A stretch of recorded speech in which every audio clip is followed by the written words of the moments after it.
Afin de réaliser une pâte à croissant, nous avons besoin de farine T45, de gruau rouge, une farine qui est riche en gluten. Nous avons besoin également d'eau, de lait entier, de sel fin, de sucre semoule, de sucre inverti, de levure fraîche, qu'on appelle également levure biologique de type Saccharomyces cerevisiae, et pour finir, du beurre sec, qu'on appelle également le beurre de tourrage, qu'on utilisera dans la détrempe, mais également pour le tourrage à venir de la pâte. Bien entendu, on pourrait très bien utiliser du beurre fin ou extra fin dans la détrempe, mais le beurre de tourrage a un point de fusion plus élevé et nous permettra d'avoir un travail de la pâte beaucoup plus facile. Disposez tous les ingrédients à l'intérieur de la cuve, hormis le beurre sec. Certains professionnels intègrent la totalité des éléments et il est vrai que cela ne change pas grand-chose au procédé de la recette.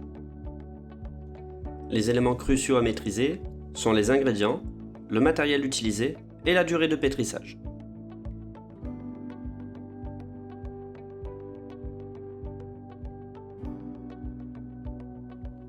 Procédez à la première étape de fabrication de la pâte, le phrasage, qui se fait en première vitesse durant 2 minutes. Phrasage qui va s'effectuer grâce au crochet. Le phrasage de la pâte consiste à amalgamer tous les éléments afin de les rendre homogènes.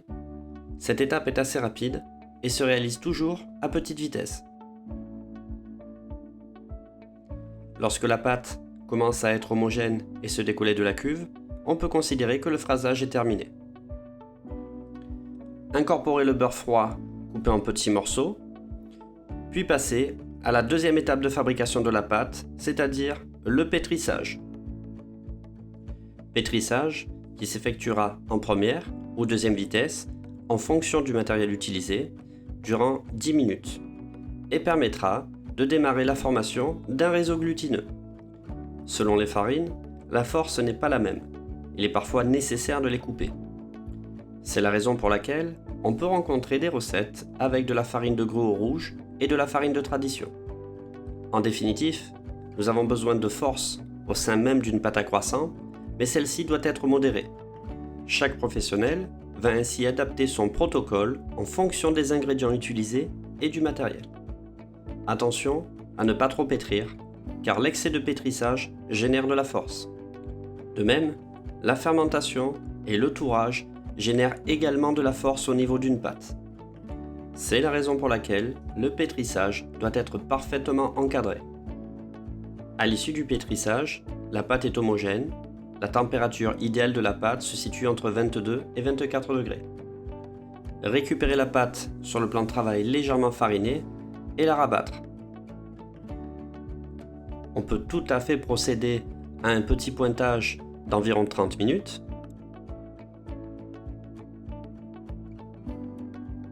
Conditionnez le pâton et placez-le au surgélateur 45 minutes à 1 heure afin de bloquer la fermentation. Puis, entreposez-le au réfrigérateur entre 3 à 4 degrés toute une nuit. L'étape en surgélation est conseillée afin de réduire la fermentation, sachant que la pâte sera travaillée le lendemain. La pâte contient du sucre inverti qui peut être remplacé par du miel. Celui-ci va permettre, en outre, de démarrer une activité de levure très rapidement et par lien de cause à effet, de dégager au sein même de la pâte des saveurs caractéristiques liées à l'activité des levures. Le lendemain, étalez la pâte pour lui donner une forme rectangulaire d'une épaisseur d'environ 7 à 8 mm. Intégrez le beurre dans la pâte qui aura été préparé, mis au format et surtout à une température adéquate. En effet, celui-ci doit être tempéré et doit développer la même consistance que la pâte. Taillez les extrémités de la détrempe et les superposer sur le beurre. En outre, il n'y aura aucun surplus de pâte sur les côtés, ce qui est un net avantage car bien souvent, le beurre est mal réparti sur les extrémités. Cette intégration du beurre s'appelle la méthode superposée. Il existe bien entendu une multitude de techniques d'intégration du beurre et chacune reste valable et dépend de l'appréciation de chaque professionnel.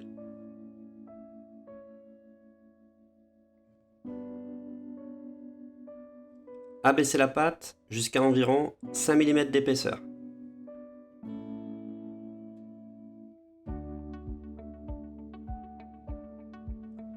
Afin d'obtenir des angles parfaitement droits et de beaux feuillets, il est d'usage de parer les bords.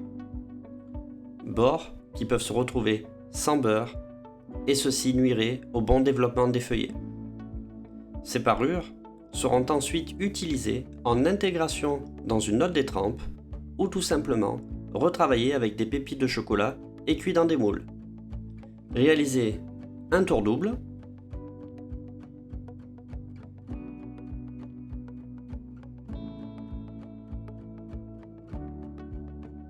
abaissez à nouveau,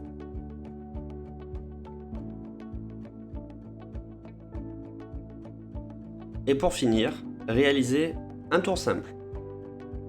La pâte à croissant classique ne contient généralement pas plus de tours, même si certains professionnels effectuent 3 tours simples. Une fois le tour double et le tour simple effectué, filmez la pâte et entreposez-la au frais 20 à 25 minutes pour la raffermir. Il est très important de bien conditionner la pâte durant chaque étape du procédé de fabrication, afin d'éviter que celle-ci ne croûte et provoque des éléments disgracieux. Abaissez la pâte sur 3 mm. Réalisez une abaisse de 32 cm de large. Détaillez l'abaisse en réalisant des triangles isocèles de 8,5 cm ou 9 cm de base. La base des croissants est liée à l'appréciation de chaque professionnel, tout comme la longueur. Ici, nous fabriquons des croissants assez généreux. Afin de faciliter la découpe, il est très utile de détailler à l'aide d'un cutter très tranchant. Roulez le croissant depuis sa base en écartant légèrement les mains vers l'extérieur. Il est très important de ne pas tirer l'abaisse sous peine de voir les feuillets se fragiliser. Nous sommes ici sur un croissant droit, mais bien entendu, il existe d'autres techniques. On pourrait très bien réaliser une petite entaille sur la base du croissant et le rouler en l'allongeant plus fortement de façon à créer la forme originale du croissant, la demi-lune. Quel que soit le façonnage, pour réaliser de belles pièces, il est crucial de ne pas trop fariner les abaisses. En effet, elles ne requièrent que très peu de farine. Une abaisse trop farinée ne permettra pas une bonne adhésion des feuillets entre elles et sera néfaste pour l'harmonie de la pièce. Positionnez les pièces sur plaque en veillant à placer les pointes bien en dessous. Une fois les pièces façonnées et positionnées sur plaque, elles vont partir en chambre de pousse afin de fermenter. Cette deuxième étape de la fermentation se nomme l'après. L'après va permettre d'augmenter considérablement le volume des pièces. C'est lors de l'après qu'une pièce de viennoiserie va acquérir toutes ses particularités qui vont lui conférer cette texture et cet alvéolage si caractéristiques.